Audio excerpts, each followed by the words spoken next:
Are you one of those people who everyone thinks has a rose-colored parenting journey? That you're this amazing parent who has it all together, but inside, you're persistently feeling low levels of depression?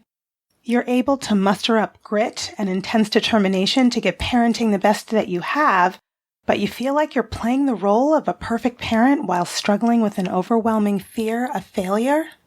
If so, I'm glad you tuned in. Because in this episode, I'm talking about the challenges of being a perfectionist, how this might affect your child, and ideas for developing a healthier mindset.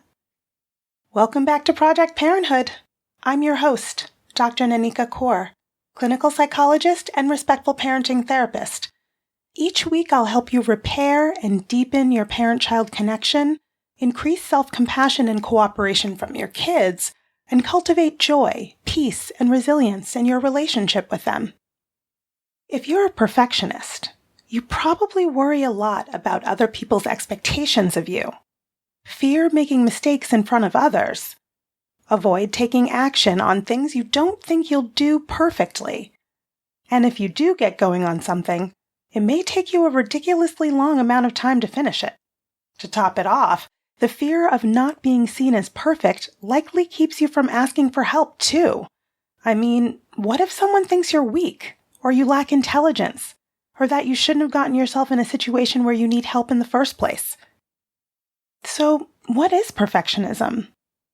Think of perfectionism as a broad personality style that's characterized by a person's concerns with striving for flawlessness and perfection, and includes harsh criticism of oneself and/or others, along with worries about being negatively judged by other people.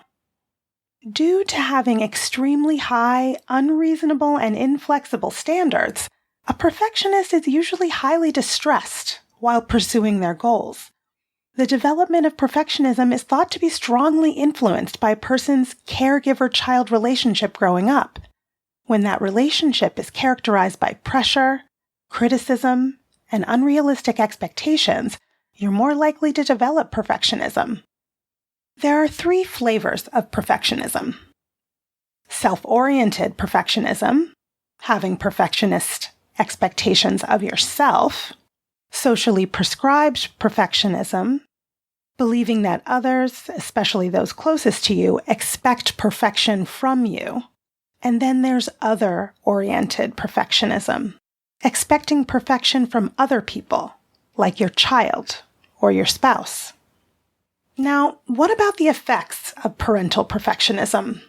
The more discrepancy there is between your high expectations and your child's actual achievements, the more likely you are to be constantly disappointed and dissatisfied at not having an ideal child.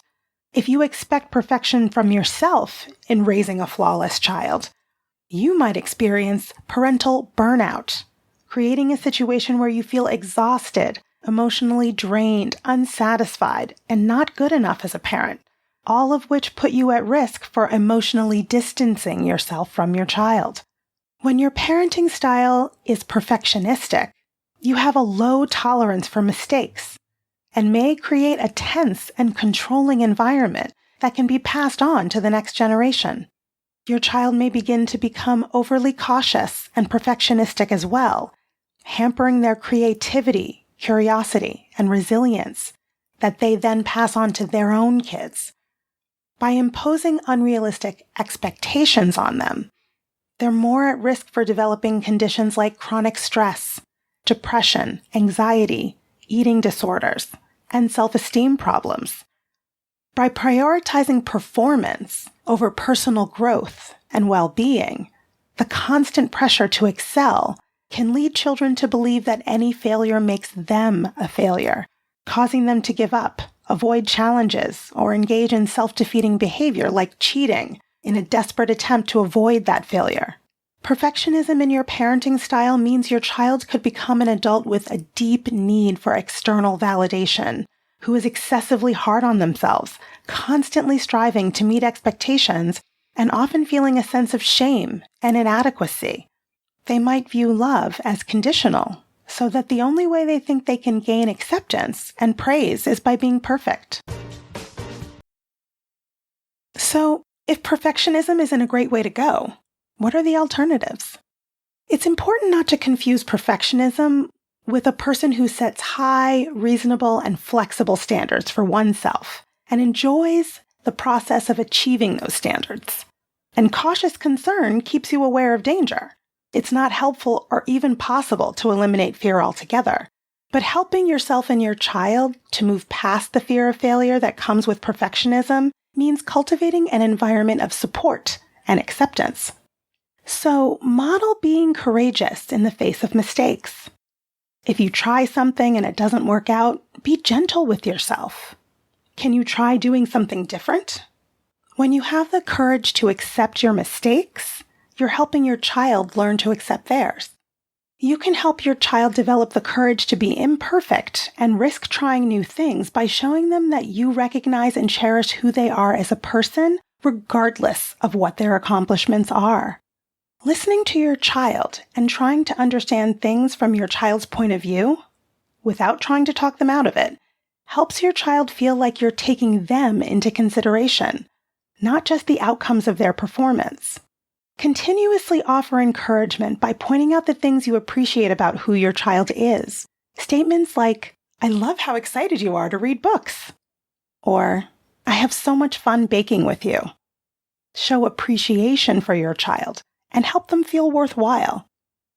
But stay away from praise that implies judgment or evaluation, like, "Great job cleaning your room," or "This painting you made is so beautiful."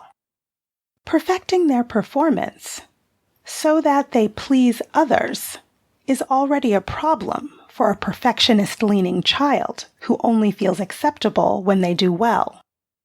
Instead, encouragement helps them develop self-acceptance in spite of their mistakes. Try phrases that acknowledge their process, progress, and their effort, rather than simply their output. Like, "Wow, I see you've learned how to make your bed." Or, "I'm seeing the way you blended the colors here. How'd you make the decision to do that?" Practicing self-compassion means intentionally and lovingly directing acceptance and understanding inward toward yourself and connecting with your own emotional pain in the face of your shortcomings and failures. Instead of judging yourself negatively and feeling isolated and alone, be kind toward yourself and remind yourself that emotional pain is a part of life that every human experiences. Instead of suppressing or hyper-focusing on your emotional pain, try to simply be mindfully aware of it. When you notice you failed to be a perfect parent, remind yourself that a child with a perfect parent never learns to cope with imperfect humans, which are all of the humans. Rather than engaging in tons of self-blame and guilt, forgive yourself. Take responsibility for any problem you've caused or feelings you've hurt. Apologize and work to repair the relationship with your child. They will not only survive the mistakes you make, but prioritizing relational repair also strengthens your relationship and models essential relational skills. While having high standards as a parent can be a good thing, perfectionist parenting can be detrimental to your child's well-being and social-emotional development. If you're struggling with perfectionism you can't seem to change, seek professional help, as it may be related to an underlying mental health condition or creating problems in your relationships. Even though your intentions might be good, being a perfectionist parent can have long-lasting negative effects, like chronic dissatisfaction or feeling not good enough. Instead, focus more on your strengths as a parent than your weaknesses, and create a supportive environment that emphasizes effort, acceptance, resilience, and self-compassion, and you'll be on your way to healthier growth and positive self-esteem for both you and your child.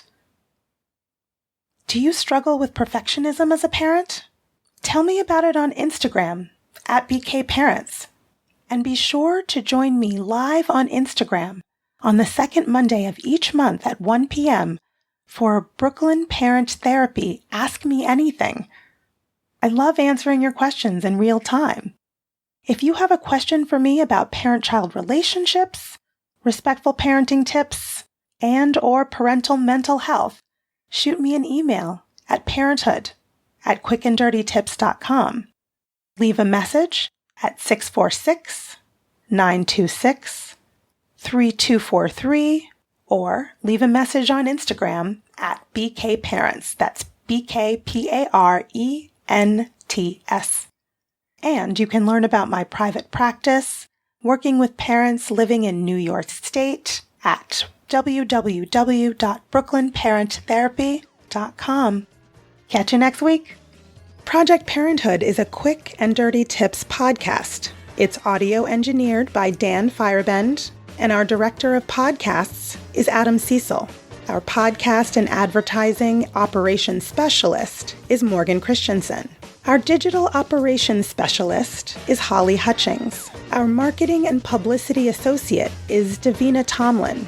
And our intern is Cameron Lacey.